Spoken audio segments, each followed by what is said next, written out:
Hey everybody, this is Mark Richards, the owner of Wasatch Recovery and a proud sponsor of Todd Sylvester's BeliefCast. We are excited to have you join us as we discuss Wasatch Recovery's unique treatment programs for overcoming addictions and techniques for developing a healthier lifestyle. We call this the Wasatch Way.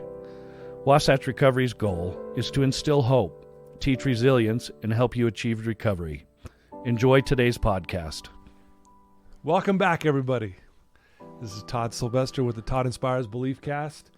Thank you for tuning in week after week. Today, I'm so excited because we're going to do another episode of the Wasatch Way. And today, we're joined by Ryan Decker and Christian Smith. They are our marketing team. They are the ones out there getting people who are suffering and struggling with addiction and mental illness into our program. And they are the front line, really, honestly, to these people who are sometimes barricaded into their hotel room, their houses. They don't want to do anything. They don't want to change. And you guys go in there and you convince these people to come to our amazing program. So we're going to talk to these two amazing individuals. I love them both like brothers. I admire them. I love the way they live their lives. They've both been addicts themselves and they've overcome and they're doing amazing things. And I love them to death. And I love you guys. Thank you for tuning in. Thank you to all our sponsors. You guys are fantastic. Wouldn't be able to do what we're doing without you guys. And so today's going to be fun. These two guys are not only amazing people, but they're crazy at the same time. Right? True. True. Hey, speaking of that, before we get going, was there a reason that you introduced Ryan first before me? I mean, why that? I'm older. I have more seniority with years on this planet, but he used your name first. I always save the best for last. Oh, jeez. So there you go. And then another thing, Decker, did you see him tear up as he introduced us and No, talked? it's true. He does Those that are every real time. tears, and I I'm love dead it. serious. I love you guys like brothers. Love you, brother. Seriously, you guys are amazing people. We don't say this enough to each other. So that's maybe why I'm tearing up, because we work, we're busy, we're going 1,000 miles an hour, but you guys, I hope you know how much I care about you guys. Yeah, I think I do. It's feeling mutual, brother. You know that. I know, yeah. So here we are, Wasatch Way. I'm not sure where we're going to go with this today, but love to hear from each one of you. Maybe Christian, we'll start with you since you felt like you were outed here a minute ago. Slighted, I guess is a better word. Tell us a little bit about your background, so people who may not have heard your story at this point, just a little bit, like what what your background is and what you do here at Wasatch. Okay, for years, I've been in. I'm 61 years old. Don't say anything, Decker. He makes fun of me, man, because he makes fun of elderly people. You do, Just Decker. not all of them, Yeah, just you. But for my career has always been in sales, and so for many years I was in the medical device sales in the OR. Oh, okay. Representing mechanical heart valves, cardiovascular grafts, and stuff like that. But during that time, I start down my road of addiction, starting with a motorcycle accident, pain pills. That quickly added alcohol to that, because that's a good day, right? Pain pills and alcohol, that's a good day. And then later on, this lasted for 27 years, ended up with crack cocaine. Go to treatment 13 years ago after a set in jail, and loved it. And I'm giving you the short version. So finally, after treatment, a couple of episodes, find recovery, and didn't want to go back to the operating room. Didn't want to go there, and was given an opportunity to go work in the industry at Steps. And that was almost 13 years ago, and I haven't looked back. I love it. This is what's fun about today is we can talk about working in the industry, because I have a kind of a weird reputation for having worked at a few places, and it's okay. And one of those places I worked at was another treatment center where I got to meet Ryan Decker, and for a couple of years we got a chance to work kind of side by side, and the experience was good and bad at the place we worked at. But my experience with Decker from the get-go was, this is my kind of a guy. He is the real deal.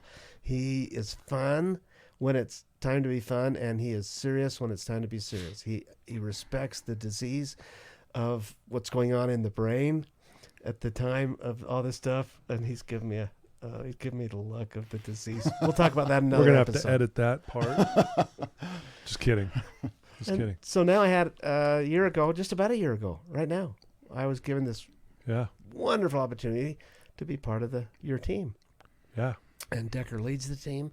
He's phenomenal, leads by example, and we work hard, and nobody works harder than Decker. Yeah, Decker works his ass off, and I agree with you. He is the real deal. He's the funniest dude I've ever met, but also when it comes down to helping people, boy, he's got a lot of passion there, just like you do, Christian, and that's why I love rubbing shoulders with you guys. It's just fun. We have a great time. We joke around, but at the end of the day, we're trying to help people not end their lives through, addiction or overdose or suicide, serious stuff. We're doing some really heavy things. And so, yeah, Decker, maybe a little background on you, those that maybe don't know your story. Yeah. And just to go back to that, you do have to have some fun, because if this was just, it's a hard deal at times. It's it's life or death. So it is, you do have to find enjoyment in everything you can. But, my background is, some traumatic stuff growing up. Dad took his life, kind of carried that with me. And then into high school, just, tried anything and everything. And just it's kind of like Christian said, one injury led me down the Oxycontin opiate stuff. And that was that. I just fell in love with it, and it did it for a decade and a half. And, and everything else under the sun, but some medical stuff, seizures, and almost losing my family and stuff. I finally reached out for some help and went to a hospital, and actually met the owner of Wasatch. Mark Richards came to talk to me, and I actually told him when he first came up, said, "No, I don't want to go there." And all the other places came and talked to me. I'd actually committed to go somewhere else, and Mark felt inspired to come the next day. And now I know it was all just, it was meant to be that way. Yeah. And I felt it on immediately and started my journey. And that was, came through Wasatch a little over 7 years ago. And, it's really changed my life and the people I know. You guys, you guys are family. That's the one thing about working at Wasatch is it's not a job. We're a family trying to help people. Yeah. And that's pretty unique where, when you can hang out with, get people you work with on a weekend because you choose to, because you love them, because or you had a hard day, or, like my stepfather just passing away, me be able to come in and just talk to you as, that's huge. That doesn't happen in most places. Yeah. No, I appreciate that. And I think we all are in agreement there for sure. And, go ahead, Chris. It's been, in the years I've been doing this, the camaraderie and the relationship amongst staff here at Wasatch, I've never seen its equal. I've been in places where it was good, they were good and bad, but the totality of this is good. We're open, we're honest, we get serious, but we have lots of fun. It really is a great staff. The culture, staff from the staff top to bottom, including Mark and Jeff, the owners, it's a pretty good place. Yeah, like honestly, Sunday nights, I'm not dreading Monday morning. I've had jobs where I'm like, Sunday night, you're like, why are you so down? Oh, I got to go to this job tomorrow. That I've never felt that way. Times we do feel heavy because we lose clients and this and that, but at the end of the day, I can't wait to see you two hooligans on Monday morning. Are you kidding me? What a way to start my day. And it's what a unique job, or how blessed we are that we get to help people. Like you did. Like when I was in the program, you made such an impact on my life that my kids still have a dad, right? Wow. And to be able to give some of that back and kind of be in the front lines, that's awesome. That's more than just us. That's more, you know what I mean? That's for sure. Yeah. No, thank you. Here's a thought. And we have no agenda today, folks. We just want to sit down and talk our true feelings. You mentioned something. You weren't going to come to Wasatch initially. Then Mark came back, talked to you a little bit more. You felt something that, hey, this may be different. You said there was, basically God in the details of what you went through. Right. Let's talk about that for a second, of why maybe having a higher power. And, whether anyone listening to this, if you believe in God or the universe or energy, whatever your higher power may be, but why is that so important? I'd love to hear from both of you guys. Like, why is a higher power in all this critical, do you think? Well, and I can tell you from both sides of it. One, it being used to help me, and also me helping someone else. But yeah, I mean, when you're at the lowest of your low and you're at the, the bottom, right? You usually find your knees quite a bit. Mm-hmm. I mean, I prayed harder than ever, right? It was a life-changing thing. And Mark was for sure an instrument in whatever higher power, right? He was an instrument, and I felt it on him immediately. When he came in, I'm like, I don't know what I'm jumping into, but let's do it. Like, I trust you. Yeah. And, I can't tell you how many times, in my life now working in this, it doesn't just happen. Like, I've been put in places that don't make any sense at all. No rational sense that should even be there. Yeah. So call it what you want to, call it whatever. I think it's, my higher power placing me in certain situations to help somebody. That's what I say. When it's bigger than me, I mean, it's bigger than me. Like, a lot of times it makes no sense. In fact, even one example is Christian, and we weren't working together at the time. And it was crazy because I was at a hospital visiting somebody, and you never see anybody in the halls. It's like crickets. And somehow, right as I walk up, Christian walks out of a room. And Christian says something along the lines of, he said, just come in here. He just kind of like paused. And I went in and talked to an older gentleman, and with a good, Christian was there with a good friend of ours, Alema, and I talked to this guy, and we helped him he came through Wasatch and kind of did the deal. But that just so many little coincidences that aren't coincidences. Okay, pause on that. Yeah. On that, that's a good example. That particular case, the reason I walked out of the room, because the program I was working couldn't help him financially wise. He had insurance that the program I was representing couldn't take. I was walking out of the room to find out who was it I could call that was in network with his insurance company. And who do I see walking down the hall at that very moment? And we can write a book on this, Decker. Yeah. This isn't just a one-time deal. This happens often. All the time. Yeah. And it is powerful because, I kind of have this job title, right? Like, it's not like you go to school for, right? Like, this isn't something that a lot of people are cut out for because it is so heavy, and you do have to get callous to a lot of emotional, and it's hard, but there's also the other side on these guys are getting their lives back, and I'm not qualified to do that. So it is kind of unique to watch how my higher powers kind of taught me along the way, if that makes sense. For sure. And to be more like kind of receptive, like, okay, bro, you need to go do this, like, now. You need to call this person. Okay, so like me and Todd just had this last week. Yeah. Somebody we caught wind that was struggling a little bit, and we just threw out a text. He wouldn't pick up the phone of like, we love you. Calls when you're ready. Well, he's coming in later today. Yeah, and he replied back to me, and he called you, sent me a text just saying, hey, that message is what I needed. Thank you. It makes me realize you guys actually care about me.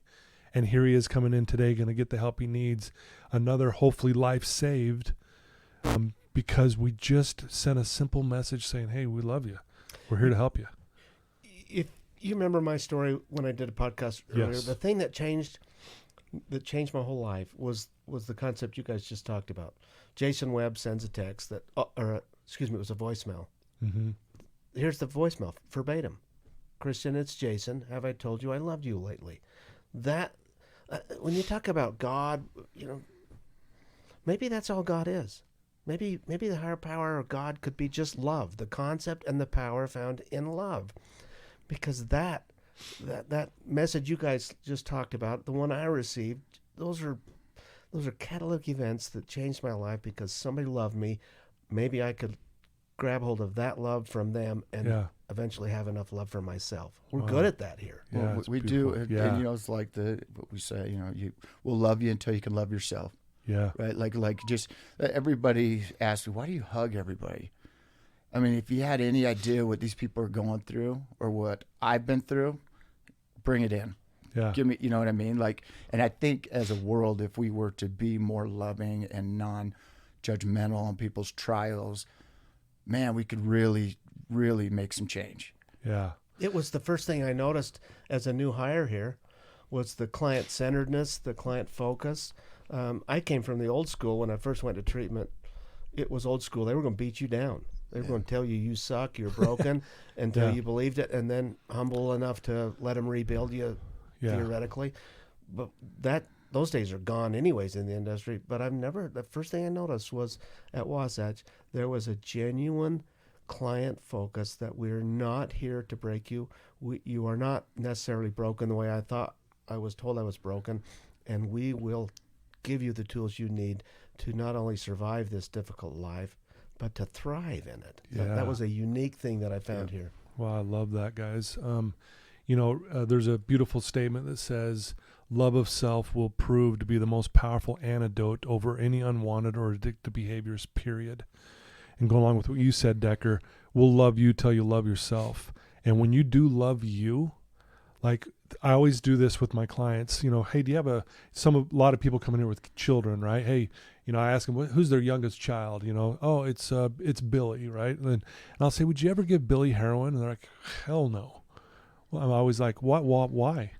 And they're like, well, God, that would be so wrong. I go, because you what them? And they go, because I love them. And I said, there it is. I go, that's the problem, is you don't love you on the level you love your kid.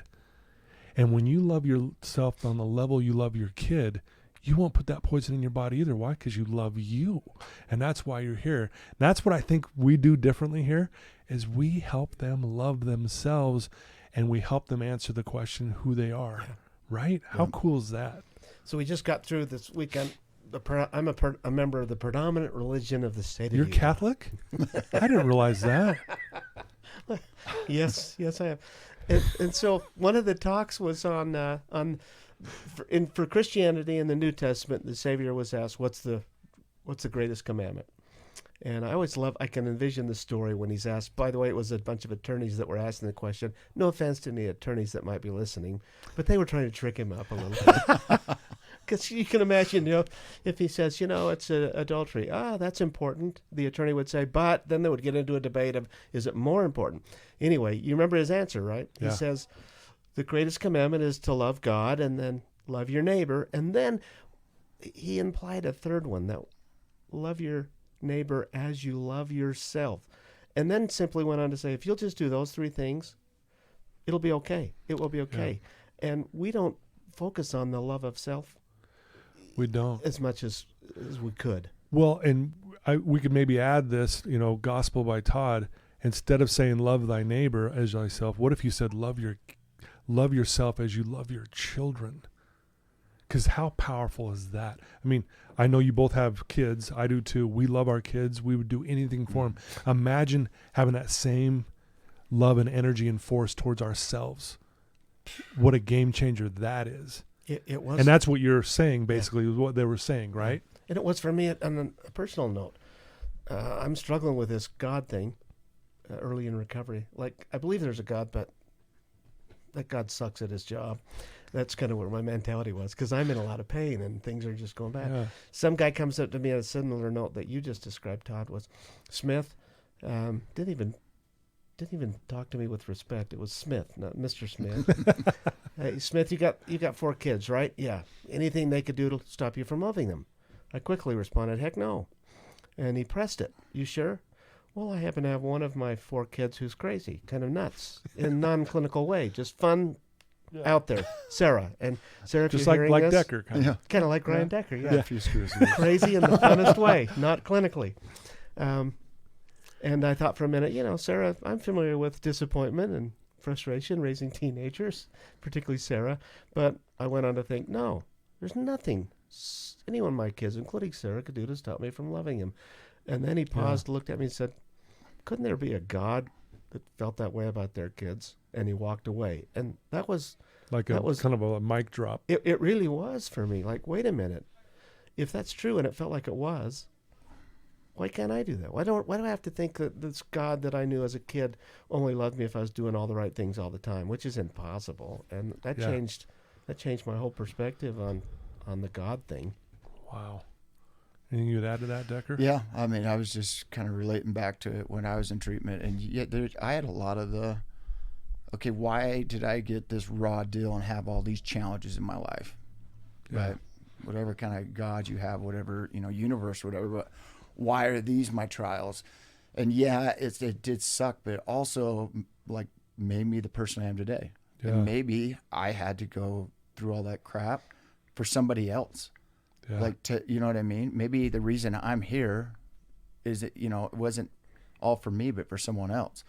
But yeah, it's crazy. And I remember sitting in a group one time at Wasatch, and my therapist, it was a big light bulb moment. He said, you got to admit you love drugs more than your kids. Ouch. And I played through this scenario like, I'm going to hit this dude as hard as I can. Right. Like, how dare this How this dare guy they do say this? that? And I kind of stormed out of this, group setting, and I thought about, like, how messed up is that something came in between what I love most. Wow. Yeah, and you have to accept that truth because it's the truth. Yeah. And I know no one wants to hear that because I know how much you love your kids. I know how much you love your kids, Christian, and I do too. But it's like, it's interesting that we'll give some of that up because we'd rather get this, But man, yeah, that's a tough one. I want to stay on this because this is huge, I think, and we live here in Utah. There's a predominant religion here. And we have a lot of people who resent religion, resent God. They don't believe in God anymore. And I like what you said, Christian, earlier about what if God is just love? What if that's it? And I want to share this. There's a book that changed my perspective on that. It's called The Purpose-Driven Life by Rick Warren. This book saved Ray Lewis's life. This book saved Michael Phelps's life. They will tell you that. I heard this story. It's the #1 best-selling book in history, by the way. So all these things, I go, man, what's up with this book? So I get this book and I start reading this book. And there's a line in the book, and I'm going to summarize. I don't have it memorized, but it basically said, God doesn't have love. God is love. And you know how when you read something, sometimes it just hits you? This just nailed me. I went, there it is. That's it. We, as human beings, we overcomplicate this whole process. Because we as human beings also muddy religion up too, right? Yep. But if we really look at the purity of the gospel, and I don't care what religion you're in, it goes all back to love. And so I'm so glad you brought that up, Christian, because I think that's it. And because again, you know how when I feel God is when I'm giving away love to someone else. Just like right now, I'm feeling it right now, sitting here with you two amazing people, and we're talking about this beautiful thing. And I'm hoping you listeners right now are feeling it too, because there it is. There's God, or if you don't want to use the word God, call it your higher power. Love. What do you guys think of that? I think you're dead on. That's it. I think it's been kind of a quest of mine. I didn't deliberately seek out this relationship with God, but come to find out, it's all founded on just love. God is love. I love that you said that. It's not that God. What did you call it? God does love. God doesn't have love. God is love. Love. That makes much more sense to me. Yeah. We've seen Decker and I over the years doing this. I won't speak for you, but maybe I am anyway. we see a lot of clients come in who are, like you said, angry, resentful at organized religion, and most of it's within most of our clients come from Utah or the surrounding metropolitan or Rocky Mountain area, so that they're frustrated with religion. And one thing that was cool here at Wasatch, and I've seen it before, but we are trying to help clients understand there's a difference between spirituality and religion. And I don't, I go to a church building, but that's not where I get my spirituality. I don't get it there. Mm-hmm. And now, having explored this conversation, the foundation, my spirituality comes from my ability to offer unconditional love. Yeah. That's where my spirituality comes from. Yeah. Well, and going back to your experience, Decker, when you came through our program, from my perspective, I saw a guy who didn't love himself. Now, you may not have admitted that, but just watching you from a distance when you first got here through the whole process, you storming out of groups, slamming doors, that's all kinds of stuff. You did that, really? Oh, yeah. This guy was, I always say, I wish we had Decker's experience here at Wasatch on video because it was amazing. I look forward to group every day with this dude because I'm like, what's he going to say today? What's he going to do? But I saw over time as you kept working, and you and I met a lot. Decker was at my office 6 a.m. every freaking morning. Yeah. Pause on that. That's a great point on the Wasatch Way, since this is a segment of Wasatch Way. Yeah. I've never been to a treatment program, Decker, where you have that opportunity as a client. That you have an opportunity to come to a world-class author, guru podcast guy, and have some one-on-one individual life coaching. And that's not doing it justice by what is accomplished in this office with you. That's another Wasatch unique thing, to have an opportunity to sign up. It's not mandatory. You get to sign up and utilize the skill set of Todd Sylvester if you choose. And like Todd was saying, I was very resistant to even thinking that a lot of this stuff is even possible. Right. But the one thing I would notice is Todd would just have this, shit-eating grin on his face. His eyes are always bright, and it's like 5 a.m. I'm like, this guy's found it. This guy's got it.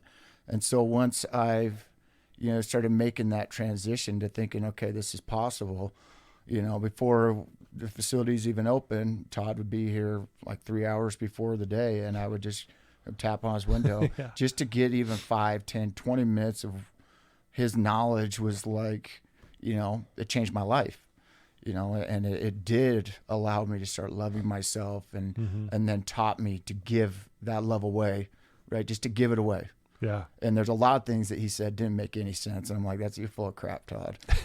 But years and years of kind of practicing, if you will, is seriously changed my life. It's still, my belief systems that I can make a 40-foot putt still don't work. but in other things, keep trying. But in other things, it's powerful. Yeah. Well, and I thank you guys for the kind words. All I'm doing though, like in those moments, is I was giving away something that someone gave to me, right? We're all standing on shoulders of giants. I mean, I'm standing on shoulder of giants. That's why I'm where I'm at today. And then I feel like an obligation, like you guys do, is to go give it away and give back, right? And what's interesting is as you and I met, and I basically was giving away what someone once gave to me, you started feeling it, right? And you started loving yourself again. Again, I know it sounds corny, listeners, but it's love. I promise you, it's there. Yeah. It's not beyond it. It's right there. And seeing you guys, the way you live your life, I mean, these guys love every client that come in here. It's just unreal, man. And that's why I love seeing you guys. I go sit in there when you don't even want me in your office because I just love to just sit there and listen to you guys have fun, and because I love you guys. I want to feel the love, And I think with the love, it also, when you really start to love yourself, you develop this confidence. Yeah. Not cocky, but this confidence in the way you carry yourselves and the way that you interact and have not just conversations, but meaningful conversations where you can feel them, right? Yeah. When you talk about that, like it's always amazing to me because you can have somebody come into your office that might not be religious at all. They could be, the opposite of religious, and somehow they come in here resistant, and by the time they leave, they don't know what just happened, but they felt it with just tears in their eyes. And I think you can teach more with love than you can with word. Like it's the power. It's hard to explain. Yeah. It is. Yeah. No. Years ago, I was introduced to Wayne Dyer, and he has some cool stuff. I think he's passed away now. He passed, yes, but he was amazing. But he tells the story of a guy selling oranges, and the story, I'll give you this Christian Smith version of the story, was guy's got a dozen oranges to sell. A customer comes up and wants 13 oranges. Guy doesn't have, the orange salesperson doesn't have 13. And the gist of that story is you couldn't help him that day because you can't give what you don't have. He didn't have 13. He only had 12 oranges. Couldn't give it, couldn't help him. And to me, I began that journey of self-love. I can't love you, Decker. I can't love a God or the God of my understanding. I can't love anybody. I can't give what I do not have. So the journey that we see here that Todd's done, that you just described, is love self first. Learn to love self first in all your glory and in all your stupidity. Ryan Decker is probably the worst 40-foot putter I've ever seen. It's true. But he loves it, and I love him for it. Yeah. But you can't give what you don't have. And so we're really, Todd is phenomenal. And our other clinicians, Wendy, Jason, Sean, Ashley, they're phenomenal in coaching our clients to learn to love self. Yeah, absolutely. Yeah, I just think that's a topic that we hear all the time here about people are so resistant to a higher power. And I think it's critical, folks. And again, if you have the struggle with the word God, then call it love. We can all agree on that. And what is this world starving for more than anything right now? Seriously. It's love, man. Like genuine love for the person standing next to me. One more. Sorry, I'm taking too much mic time. I don't care. It's no. okay. Geriatric people do that. Thank you. Elderly advice. We just had a client just kind of, I don't know, what do we call it when they leave and complete the program? Complete the program. Graduation. Is it graduation? Yeah. Make sure you're in the mic there. Okay. We just had a gal this morning that graduated, whatever that means. Last week we had the opportunity to go to a junior high school, and she went. And I'm just getting to know her, and as we're talking and spirituality comes up, she quickly announced that she was an atheist. And okay, which was kind of a sign like, hey, don't talk to me about spirituality because I'm an atheist, which I found kind of like, okay, it was like a sign that says don't touch the glass, and for a guy like me that means slam on the glass. So I'm going, okay, let's explore this one to the client. And within an hour we're talking about this, she comes up and announces what you just said, Decker, essentially. Okay, I might not believe in a real God-like thing, but through coaching with our staff, and particularly with Todd, she, with tears in her eyes, explained that there is something that's of a greater power than she can understand or has. And it was just a wonderful mindset of how people can change. Yeah. You know, I ask often this question, how do you experience God? I ask that question, how do you experience it? And most people can't answer that question. And then when you look at it, if it's love, let's call it love, right? So if I hold the door for someone, let's say simple as holding the door and just, hey, have a good day. It's simple, quick. I felt good by holding the door. That person felt good that I grabbed the door. Or in other words, we both felt good, right? Yep. Or in other words, I gave away some love. So I felt love. They felt love. We just both connected with love. Love is God. There it is. It's not rocket science. It's not. But we try to make it. Guys, I'm telling you, it's as simple as that. I had a kid that I was working with. He was at Brighton High School, big kid, 6'7", 300 and something pounds, all-American offensive lineman who was struggling. He was having thoughts of wanting to end his life, struggling with the predominant religion, struggling with God itself. And I gave him a challenge to go to school early and hold the door, the main door, and as kids were walking through, give them a compliment. Do it for 15 minutes every day before you go to school. He was really reluctant, but eventually did it.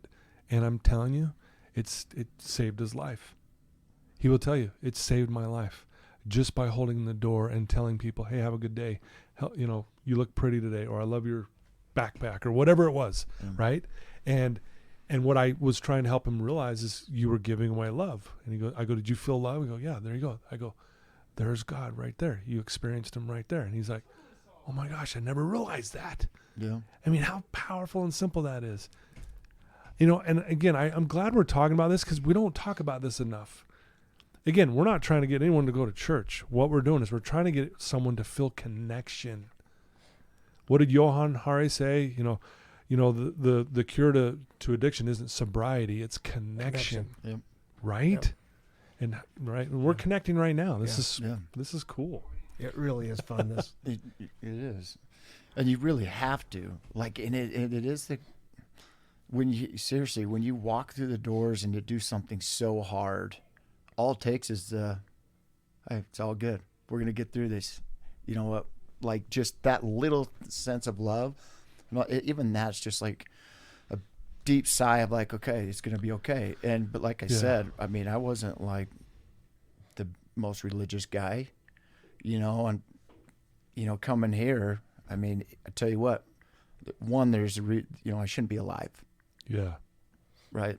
Multiple, ambulance rides and whatever. But the fact that there's something bigger than myself helping direct me down this path. Like I said, it might not have been for me. It could be, I'm supposed to help somebody else in this journey, but I'm going to give as much love as I can because it's pretty effortless. Yeah, you can't help someone through the fire, out of the fire, unless you've been through the fire, and you two have been through the fire. And now you're in a position to help someone out of that fire. So I really do believe that's why you guys are here. And the most amazing thing for anybody that's listening is we're three guys that shouldn't be here. Yeah. Right? Yeah, shouldn't be here. If we can do this, anybody can do this. Right. And I mean that, like, anybody can do this, and nothing's ever hopeless. It's like happiness can be a choice, right? Yeah. You can love, you can be loved, you deserve love. Wow, beautiful. That might be the smartest thing I've ever heard you say. No, that's beautiful, guys. I think,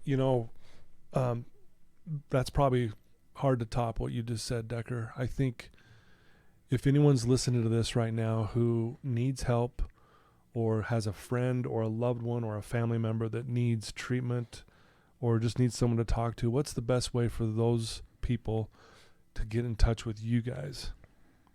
Christian, we'll start with you since you want to go first. Yeah, I don't want to hurt your Yeah, feelings. you guys don't hurt my feelings now. Way to go, you So guys. Christian, if someone, honestly though, to be serious, like who's listening to this, who's struggling, because a lot of people who've been through our program or other programs listen to this. Mm-hmm. So if they want help, how do they get a hold of you, Christian? I'm going to give you my direct cell line. Ryan might not give you his because Ryan is on. He's on the main line. Our main line, yep. Wasatch Recovery. I'm not. We drew straws and I won because that phone Boy, is that rarely true. stops. That phone rarely stops. And the cool thing about Decker is I've watched him. He doesn't. He takes those calls and they come in at all hours of the night and day. And Decker really does take them all. He takes Alicia, who's part of our team, she'll take them. It's kind of funny because you can't get him before Decker. I watch Alicia, and the phone rings. Decker's fast, and he is on it like nobody's on it. And we're not commissioned salespeople, right? We don't do that's not how this thing works. Yeah, he's doing this because he just loves the ability to change. So my direct number, Christian Smith, area code 801-870-1379. And if I don't get that phone, Decker thinks it's because I'm golfing. That's not always the case. I will always get back to you. It's pretty safe. I will always get back to you. Yeah. You can call me on my direct number still. It's 801-318-4240. You can even text me. Okay. Email Ryan at WasatchRecovery.com. You can call the main Wasatch number. I don't even remember what that is off the top of my head. I'll put it in the show notes. Yep. I'll have both your numbers in the show notes, your emails, and then also Wasatch's main line. And here's what's cool about our place, and you guys can speak to this better than me. If we're not a right fit for someone, we're not the people that are like, well, let's just put them in. We will find another place. We will, right? Is that accurate? Yeah, we spend the majority of our time helping people like find a place other than us. Yeah. We've talked about this a lot. There's no treatment center has proprietary information on how to treat what we treat. Alcoholism and and drug addiction and the co-occurring underlying issues. Nobody has special proprietary information. The state requires and the federal laws require you use evidence-based modalities. But every treatment center has a different culture in it. And we do wonderful work, Ryan and Alicia and I. If this culture doesn't fit you, we'll help you find one that does. And that's important because the research has been clear for years that the number one predictor to a successful outcome is the client's buy-in to what's being presented to them. And so if the buy-in, if what's being presented to them is the same pretty much everywhere you go, and it is, then the culture is the difference maker. And so if we're not the right fit, we'll find some place that will be a better fit for you. Try to give you some direction too. I mean, a lot of times we know our loved ones need help, right? But they don't want help, right? And waiting for them to get help or what to do next or how do I do that. But yeah, we're here just to answer questions, help any way we can. I mean, there is, we can only do what we can do, but we'll do everything we can. Okay. Put you both on the spot in closing here. Do you have a favorite quote or a favorite statement that you live by, Christian and Decker? Eventually, do you guys have one that just kind of I know I'm putting you on the spot. If you don't have one, I've got one. I got one. It was a quick one that I just kind of live by. Is the happiness can be a choice, like I talked about earlier. Yeah, just you say those that a lot. those simple things, and even constant reminders when things aren't going good is huge for me. Yeah, love it. I have one, and I can't even remember it. I have a couple. Yeah, no, that's all good. That which you persist in doing becomes easier. Yeah. Not that the nature of the thing changes, but that your ability to perform it is increased. Ooh. That's one of them. That's beautiful. Mm-hmm. No, that's been true in my life. Yeah. Yeah, love it. You guys are amazing. My favorite thing is I tell every client sitting on that couch where you guys are sitting, they read this quote above my head, and I have them read it out loud. On day one, you got a heroin addict, meth addict, coke addict, alcoholic, benzo, opiate. They're messed up. They've got mental illness, if you want to recall that. And I have them read this out loud. It says, the most delightful surprise in life is to suddenly recognize there's nothing wrong with you. And when they finally realize that, it's kind of like I saw that in you, Decker. Mm-hmm. When you finally realize, you know what, I am good. To your core, you're good. Just like you are, Christian, to your core. And anyone listen to this, to your core, you are good. And when you realize that, just like you were when we were kids, man, you remember when we were kids and we would just roll down a hill? Mm-hmm. And it was like the greatest time of our lives. Like, imagine as adults we're rolling down hills. People think we were crazy, right? But, I think we need to be more childlike. Not childish, but more childlike. And I think if we live more like that, and kids, what are they? They're love, man. Yep.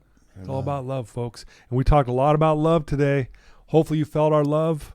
I love you too, like brothers. Seriously, you guys are amazing. Love you, brother. And we're so lucky to be working together here.